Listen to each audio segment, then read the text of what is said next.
nakumbuka na hiyo imeni affect sana is how I use social media when I'm sick. Na post vitu mingi, hata na nudes natumia marafiki zangu nudes. Kuna watu hata wa leo and wherever they are, kama watasikia history unblock, walini block. Kuna watumia nudes? Yes. Zangu. I'm in the house, najipiga picha, natuma nguo kwa burial ya my dad with all those people. Ukatoa nguo zote? Yes. Ati Sami, ulikuwa unatoa, that's my sister unaniambia, ulikuwa unatoa nguo watu wote wakiwa huko. Na time nilitoa nguo hapo Thika Road, nikafika also, unaona it cost my marriage. My wife went, we separated.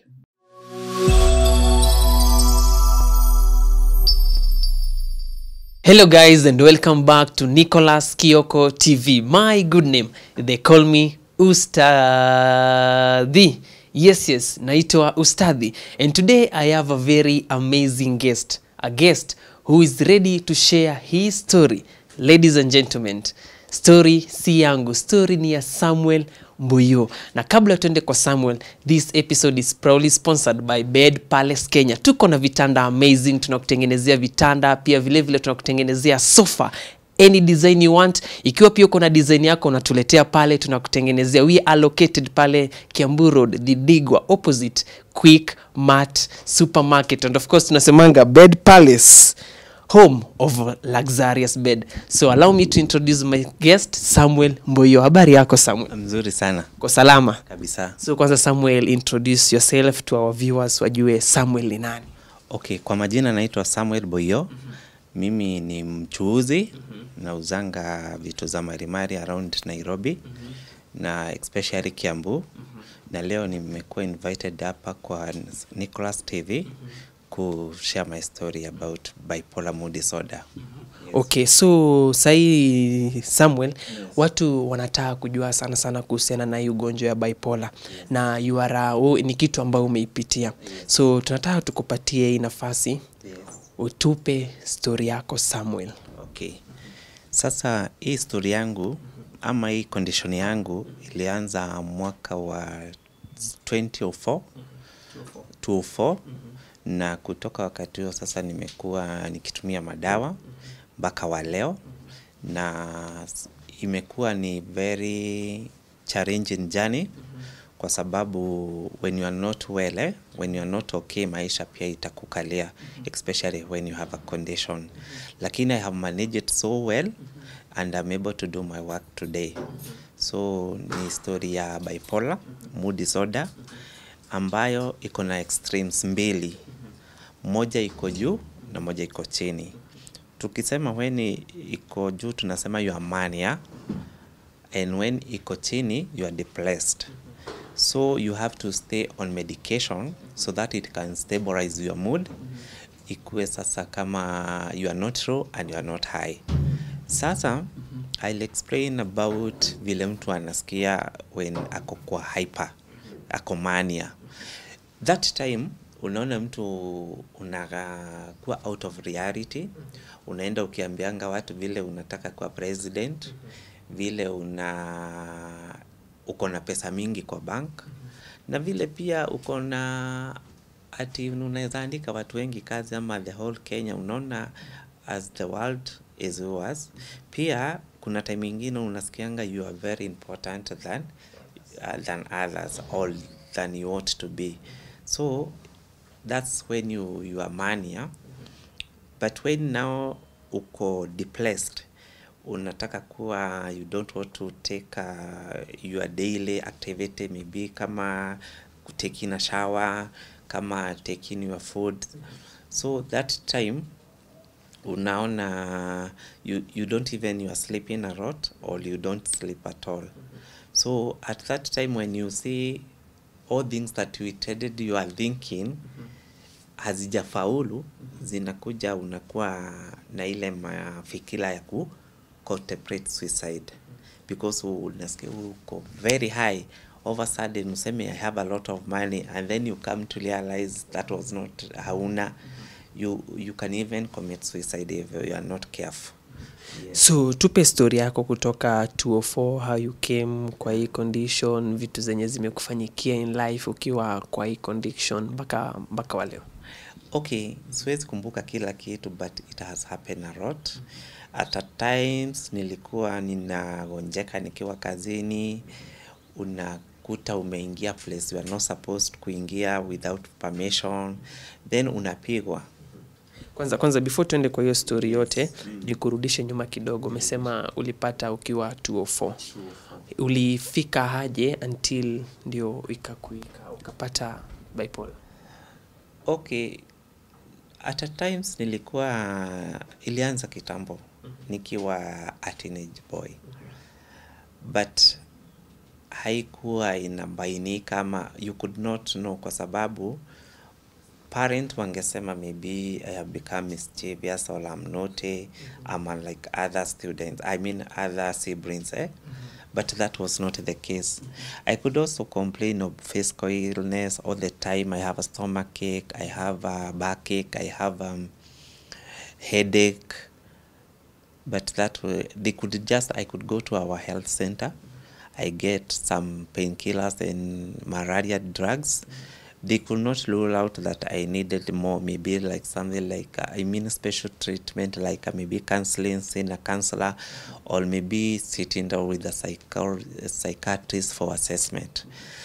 That one happens like 2 years, just been suffering. Even I could not do well in school. I could even not continue with my education, high school, because of this.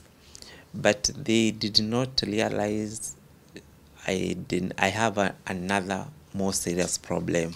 I tell that now 204, when it blown out. It blown out because I started now removing clothes and washing them on the road. Unaona saa ile maji inakuanga mvua imenyesha, kuna maji inakuanga kwa road, kwa barabara, especially za Lisavu inaitangwa Maria. That's why I could remove my clothes and start washing them. Ulikuwa unatoa nguo zako zenye umevaa unaanza kuosha kwa barabara zote? Yes. So and others, sasa ile unaona sasa wazazi wangu anapigiwa simu ati tumeona Samia ametoa nguo pahali anaosha, mkujieni. So those are the news. I could not settle. I was nilikuwa naingia kwa watu, unaona unaenda unachukua kitu bila ruhusa, maybe unakuta watu wakikula, they could not understand what is happening.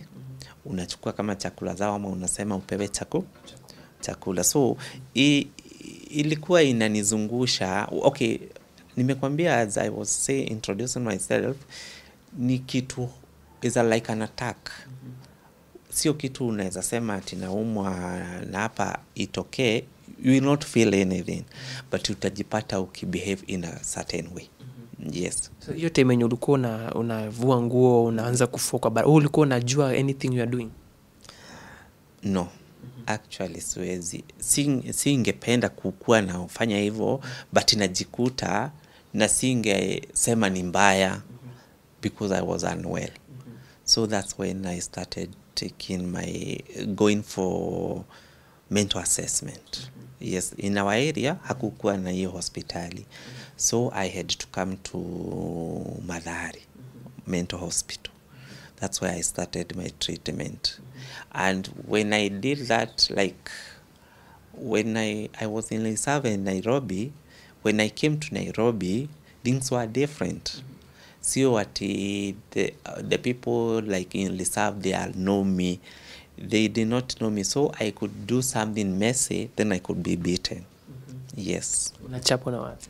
Watu wananichapa, wanasema huyu amekula vitu zake, huyu ametumia drug abuse, amekunywa, nimetumia bangi, wanasema wacha bangi. So unaingia pale, like I remember kuna time niliingia police station moja pale Nyayo Stadium, nikakuta food zimekelewa hapo nikakula. nikachapwa vibaya sana, nikafungiwa huko ndani, nikatolewa after 2 hours. So today that's why I'm so passionate about talking my story and creating awareness and advocacy for this mental illness. At when you see someone in this condition, you are not supposed to, okay, at that time you are very helpless. Si watu unajisaidia, you are helpless because you don't know what you are doing. So it need a support system ya kukusupport at that particular time so that you can be able to recover. Yes. So hebu sasa tupatie story sasa after sasa ulipata bipolar, vitu zimekuwa zikikufanyikia in life, vitu tupe story sasa. Okay. Nikiwa na ugonjwa huu wa bipolar, nimepitia magumu mengi sana. Kuna time unashikwa na polisi, na sio mara moja ama mbili. Suppose umekuwa unruly ama ukiwa katika kazi yako, kuna hasira ingine inakuanga.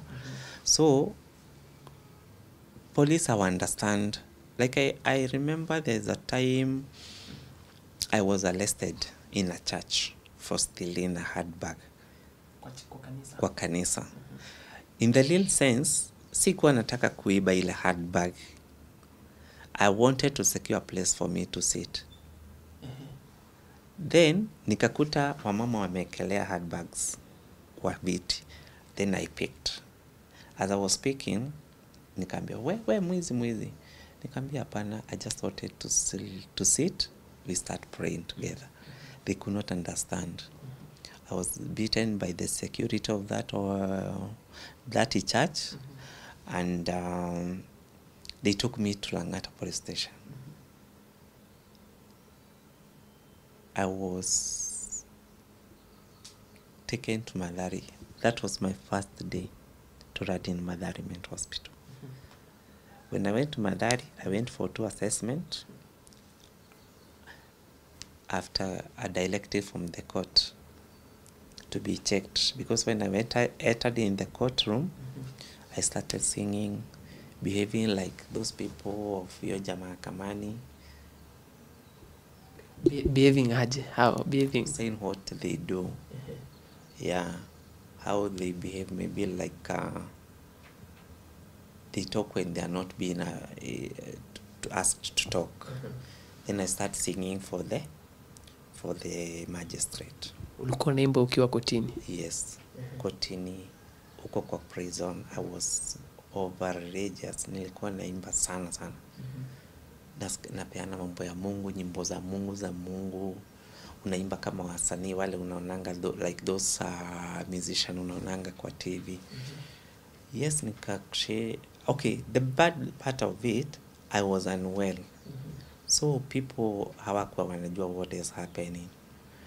So mi nikapelekwa Mathare, nikakaa 3 months, nikarudishwa industrial area prisons.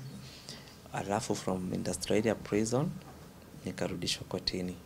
Then the lady who nilikuwa nimechukua bagi yake, my sister and another friend of mine walimuongeleshwa, akasema, we know this person is my brother and this is my friend, hawezi kuwa anatuibia.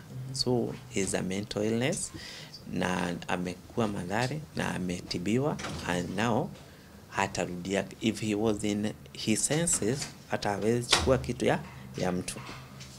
Yes. Yeah, so alafu sasa after hizo incident ingine nimeipitia? Ingine nilikuwa nafanya hawking biashara, na chukuliwa na kanjo in the morning, na haikuwa kotini. So every time ninashikwa na polisi, ama there is those also plain clothes police, mnakutana na pahali we haujui, then maybe it is night, wanakushika. Even sometimes I have like 5 incidents which I don't want to talk about. Why fanyiwa na police, juu wanakushika, wanakuchapa, and wanasema wewe usijifanye wazimu, sisi ndio wazimu sana. And those people, I think they couldn't understand that I was sick and I wanted to be taken to hospital at that time. So they could find me, na hakuna kitu ati kubwa umefanya, Tuambie tu, usiogope, tuambie hizo 5 years. maybe umewaongelesha vibaya, wanasema you are rude. That was enough for them kukufungulia you are touting and you are touter and take you to court. Yes. Kanjo nilikuwa nashikwa na same mpaka one day, I mean ninashikwa na kanjo napelekwa koti. Even one day a doctor in Mathare akaniandikia barua akamwambia, we Sami, you are buying medication, wapei barua ikuwe na kuprotect, hata ndio utapresent kwa judge. That's what I used to do. So mapolisi tu walikuwa wanazoea kukushika? Wananishika sana, wanakuchapa because I could resist. Ningeanza kusema niko na right zangu, ni usiku, na pengine you are place like a hotel, unaingia place unaanza kuchukua pombe za watu, unamwaga, unachapwa, unaitiwa polisi. Maybe unaongelesha mtu, huyo mtu anasema hakujui, unamuongelesha kama na so many bad things like zile normal person hawezi fanya. That's the bad part of the challenges nimepitia for the last 15 years as I manage my bipolar. Lakini kuna 2010 nilianza kurudi normal kabisa, kwa sababu nilianza sasa kutumia madawa ya kisasa, second generation with less side effect. Prior to that nilikuwa natumia first generation medications za kitambo. Hizo zilikuwa na side effect mingi, na okay, they were putting you like a zombie because ungefanya kitu. I remember kuna time nilikaa kwetu nyumbani inside, sikuwa nataka kuongea one day, sikuwa nataka kuoga. Mi kazi yangu ilikuwa ya kuchukua chakula, mama akipika, narudi kulala. Dunu wakati nilitolewa nje, kulipatikana chawa mpaka zile nguo nilikuwa nimevaa kwa mwili na hizo beddings. Mama yangu akaziosha, akazichemsha na maji, na alistuka sana that day. Me, I have gone hell with this medication. Imagine you are sick na unachapwa, for example kama hiyo polisi. Haya, watu wa understand, wengi wanasema umekula vitu zako. But I thank God today I'm able to know the trigger when they are coming.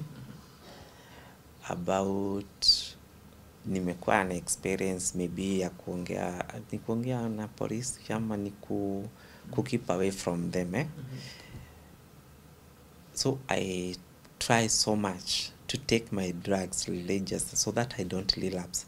Because pia hata get into the word spend, you get congestion, unaona kama umechukiwa, so unaona afadhali ustruggle kununua dawa zako kuliko kupitia like that is unproductive.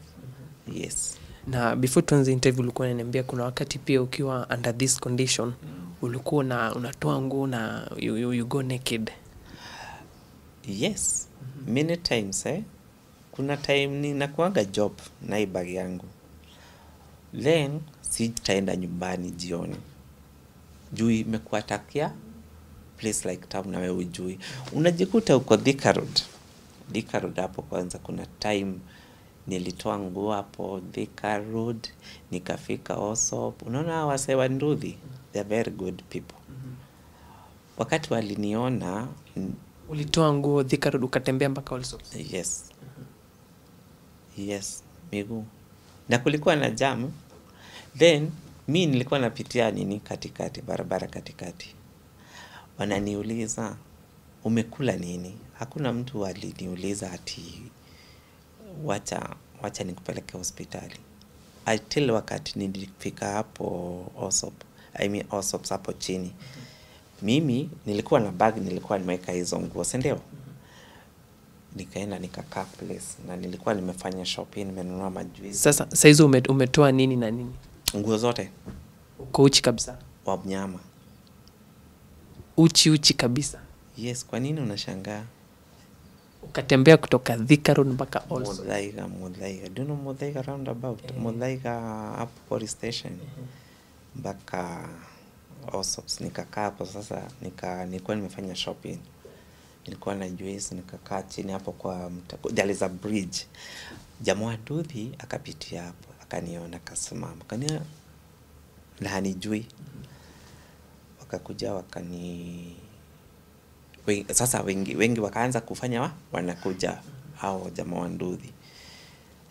Wakanivarisha nguo, wakaita polisi wa Ruaraka, wakanipeleka Mathari.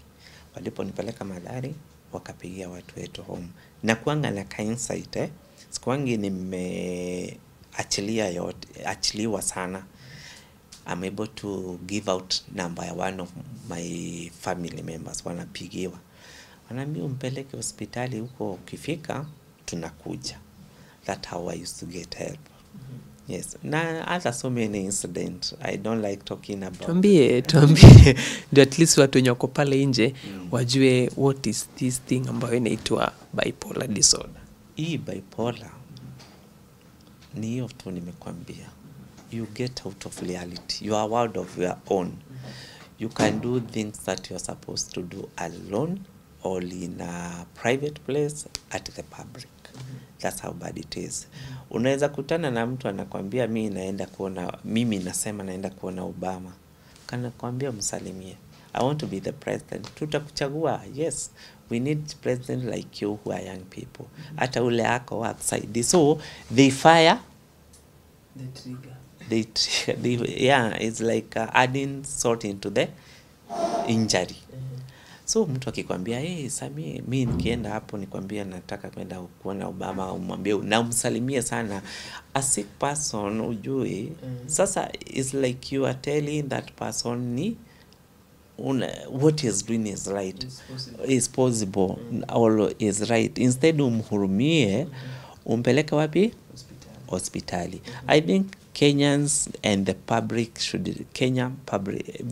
should know about mental illness. Like now maybe the police, those public, kuwe na forums na platforms mingi watu wanaongea about mental illness, so that people wasiende through what I went through. Yes. Ni nini umewahi fanya ukiwa in this condition? Haukujua ulifanya, ulikuja kuambiwa Sami jana ulikuwa unafanya something na hukujua ukifanya? Okay. Ni vitu mingi. Wacha niseme ni vitu mingi.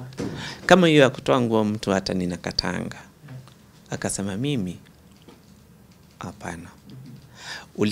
Ulituambia hivi, ulitutusi, ulifanya hivi 1 2 3. Unajua Sami jana ulikuja ukaniambia hivi. Akasema okay, mimi what I do, nikisikia mtu akisema hivyo, lakini tunakuelewa tu, si kupenda. Another thing, wacha nikwambie kitu nimekumbuka na hiyo imeni affect sana, is how I use social media when I'm sick. Na post vitu mingi, hata na nudes natumia marafiki zangu nudes. Kuna watu hata wa leo and wherever they are, kama watasikia story unblock, walini block. Ulikuwa unawatumia nudes? Yes. Zangu.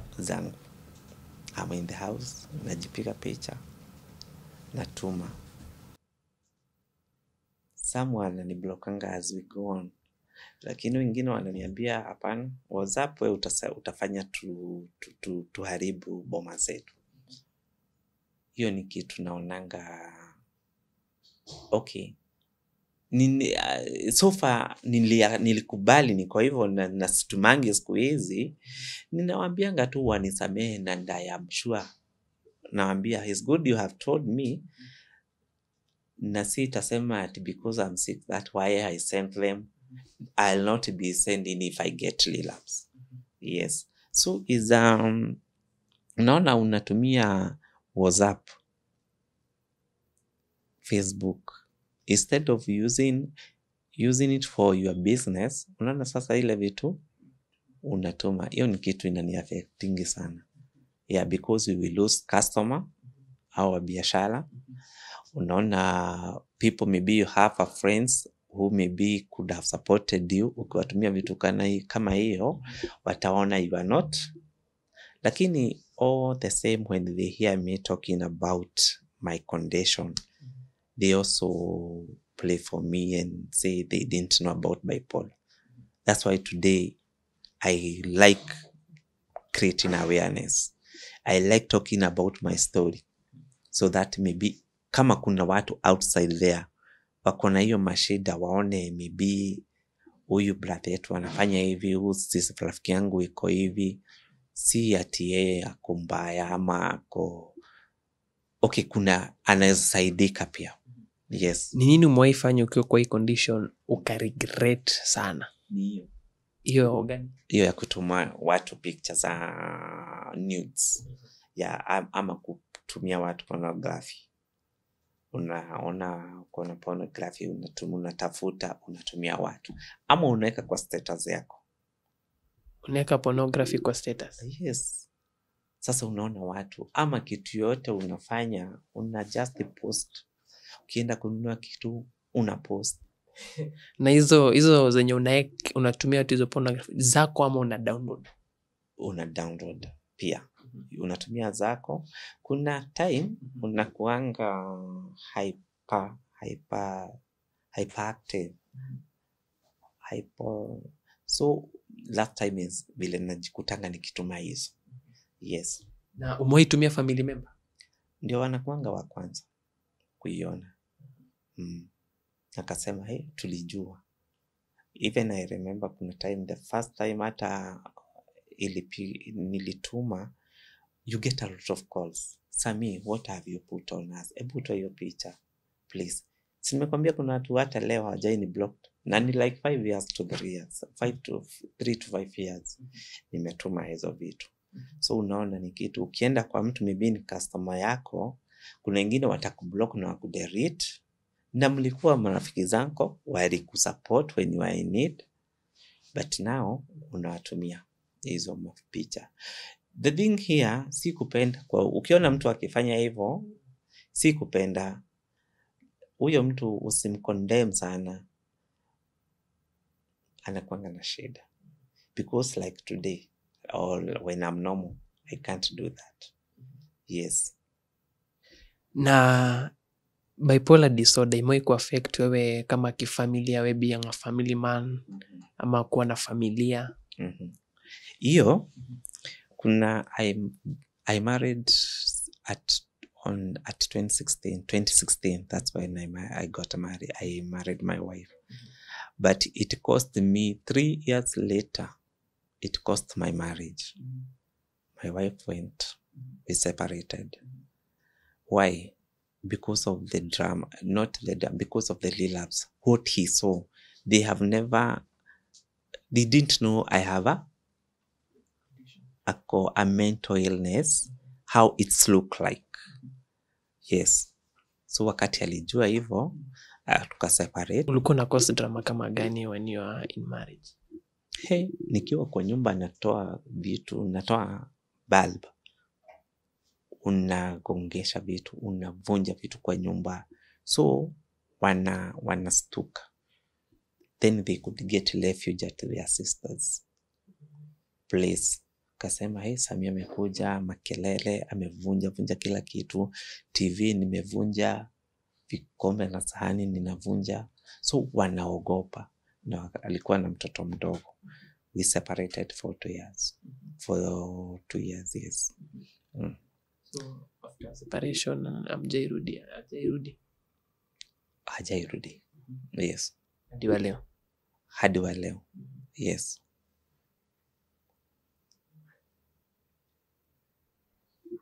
So, wakati ulikuwa unakuja kwa familia, kwa boma, ulikuwa na mtoto mmoja, that is it? Tulikuwa na mtoto mmoja naye. Yes. Lakini, sio wao tu wanakuchukia. Okay, me what I know about my condition, is hard for mimi natakanga tu I just talk about it. Na sijui who will ever support me in a way I'll be able to reach a lot of people.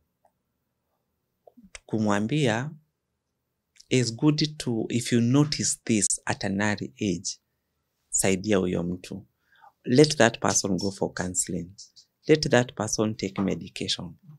Hiyo naweza furahi sana, kwa sababu hii mambo yote inakuanga, for example, nikuja hapo nigonjeke, munipeleke hospitali today, you have saved me. Instead kuniachilia ama kunijudge, then I do more messy things. It put someone life at a risk, kwa sababu unaweza enda hapo kama hiyo polisi muongeleshe vibaya, ama uende uchukue kitu, unaweza hata uawa. Yes, unaweza tembea ukiwa uchi kama yuko barabara, aseme huyu ni nani ama what is he doing, mtu akuja apite na mimi kwa sababu napitia barabara katikati. Yes. Okay, so sahi tumeongelea saa story yako sana ya bipolar disorder. Hebu sasa tupe some knowledge, ni nini huwa inaleta sana, unapata mtu atajua, lakini what triggers mtu hadi anapata anaingiwa na the bipolar disorder? Bipolar unaweza kuwa umezaliwa hivyo, na pia unaweza kuwa umepitia mambo traumatic, and especially you for the lost. Mi kwangu najua nikilost a loved one lazima ni relapse. So anytime you ukipoteza mpendwa ina trigger. Yes. Is that ina trigger tu pole pole. Yeah. Unajua 2020 kulikuwa na corona. Lost my dad. Hakukuwa watu wanaenda kwa barabara. Unaenda kwa watu like nao, ulikuwa unaambiwa uende uchukue gari, mwenda mkiwa na gari ya private, na muende mkiwa watu fulani, social distance, na mtembee mkiwa watu So mtu amekufa na hakuna mtu anasema will support you, ni wewe kuambia ni lazima comply na hizo rules zao. Vitu kama hizo ndio zinaweza fanya ulilapse kabisa. Mi nilitoa nguo kwa burial ya my dad with all those people. Ukatoa nguo zote? Yes. Ati Sami, ulikuwa unatoa, that's my sister unaniambia, ulikuwa unatoa nguo watu wote wakiwa huko. That's sad. Ni vile tu unajipeanga nguvu. Nasema I'll not self-stigmatize myself, because they assure me they love me. Even if they don't support me monetarily, they are there for me. Yes. But they do love me, and they say, hey, don't. When you, okay, wanakujua, and when they know, they say, you are our brother, and we know that is your condition. I remember kuna time my brother used to beat me so much. Hata kuna time alikuwa amesema, wewe ukikonjeka tena ukiwa huku, I will kill you. Because umekonjeka, now and then you are sick, you are doing things which are not good, bizarre behavior. We call it is called bizarre behavior in the field of treatment. Kufanya mambo funny. Yes.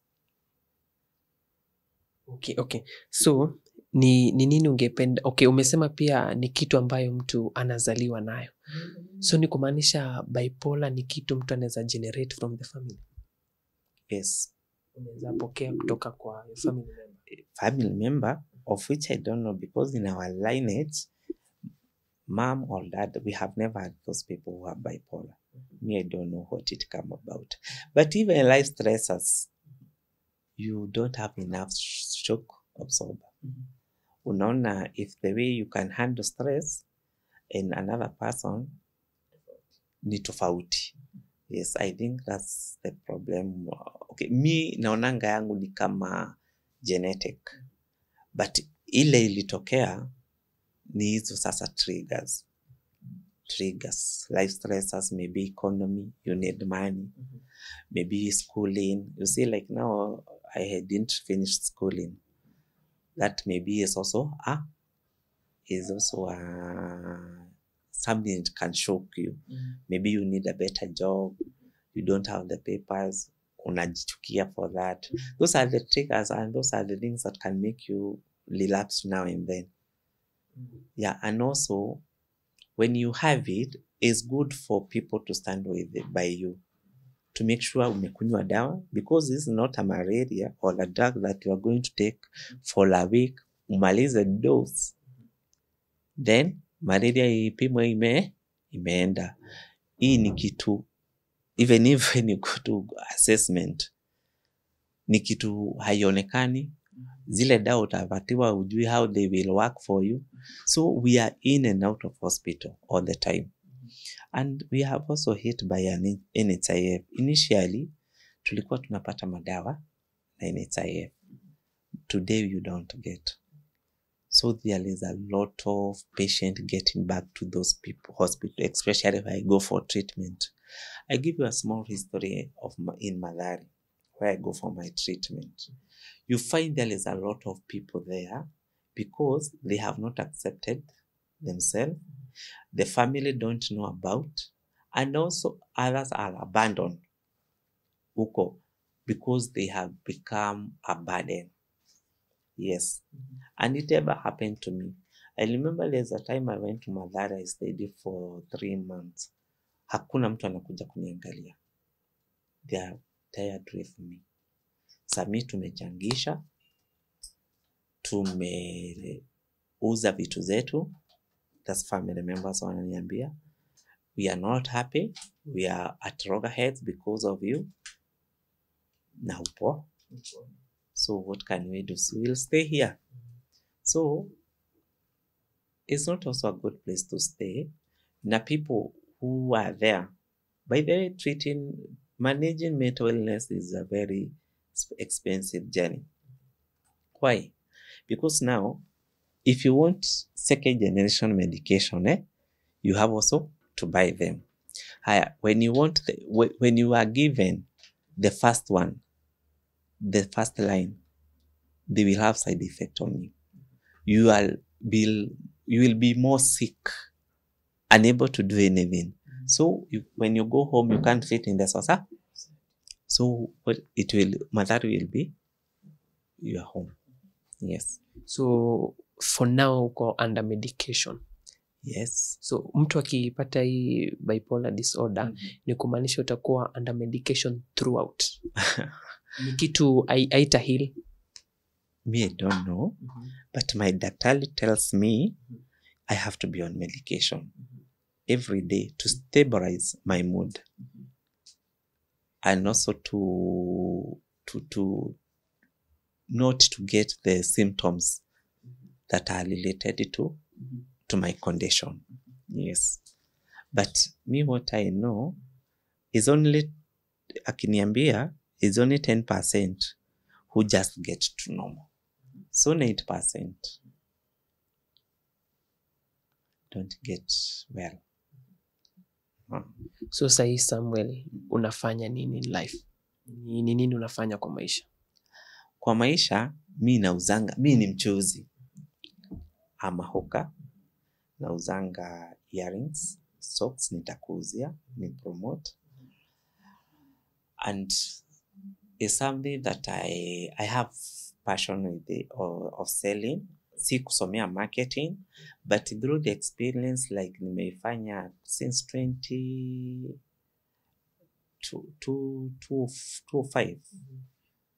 So much I have learned through experience. I have a passion for selling. So that's what I do, as I do advocacy for mental illness in Madari Mental Hospital. I talk of Madari because I get help there, and there is no need of staying with a sick person out at home. Mulete apate matibabu. Yes. So hii biashara ndio unatumia kubuy your medication na kufeed familia yako. That's what, na kusaidia wazazi pia nyumbani. I try. Yes. So sahi Samuel, kuna watu wanakutazama nyumbani. Ningependa saa you send your message to those people who are watching you sahi. At our home. To the viewers. Okay, mi vile naweza ambia watu ni vile, when you are in this condition, ama uko na person kama huyu mtu ako na shida ya kiakili, either bipolar ama shida yote ya kiakili, please support that person. It is not easy. Like me, it's not easy buying medication, paying my bills, feeding my family. I work extra hard. Yes. Sometimes unasikia umechoka. Yes. Lakini you have to do. Me, I told my daktari, doctor, give me second medication if I may be able to work. That's what he did. So I could sell my wares. In the morning, I'm at the chemist. I know watatao wananijua, maybe pahali nilikuwa nanunua. Naenda nanunua ya asubuhi, narudi. Na kunywa hapo na inaisha. Naenda na haso, nanunua dawa ingine. But today God is good. I have friends who support me. When I have those things I talk about, unasikia mtu na nilikuona ukiongea kwa YouTube. Mtu anakuambia, I'm buying this and this for you so that you can do this and this. Above all, continue creating awareness and take your medication and do your biashara. So what I think of is only, the stress I have is only the biashara. Sometimes you get tired walking day, the whole day in the sun. Kama unaona, if I had like a shop, or maybe there is some people who watching this and they are well wishers, and they can maybe support me, give me support to get a shop, me I can appreciate so much.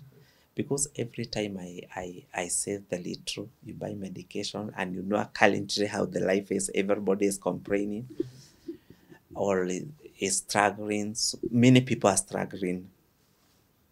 I can appreciate. I don't know why I can give out my number or the... Unaweza peana namba yako kwa ule ambaye angetaka kukusupport. You can even call me, ule mtu anataka kunisupport, unaninunulia earrings, unaniitisha socks, unanisupport na ile vitu nauza, I'll appreciate. And if there is those people, maybe you have a place you can give me, then nikuwe nalipa rent without much pressure, I can appreciate. Yes, my number is 0715 855 002. You can reach me on that number. 0715 855 002. Ni story ya Samuel Mboyo. Yes. Ni story ya Samuel Mboyo. Ametupatia story yake, kile ambayo amekuwa akipitia during this period of bipolar disorder. It's something which is real. Many people are affected there at home, but hatuna idea. So for now it is a bye-bye. Story haikuwa yangu, story ilikuwa ya Samuel Mboyo. I will check you on the next video.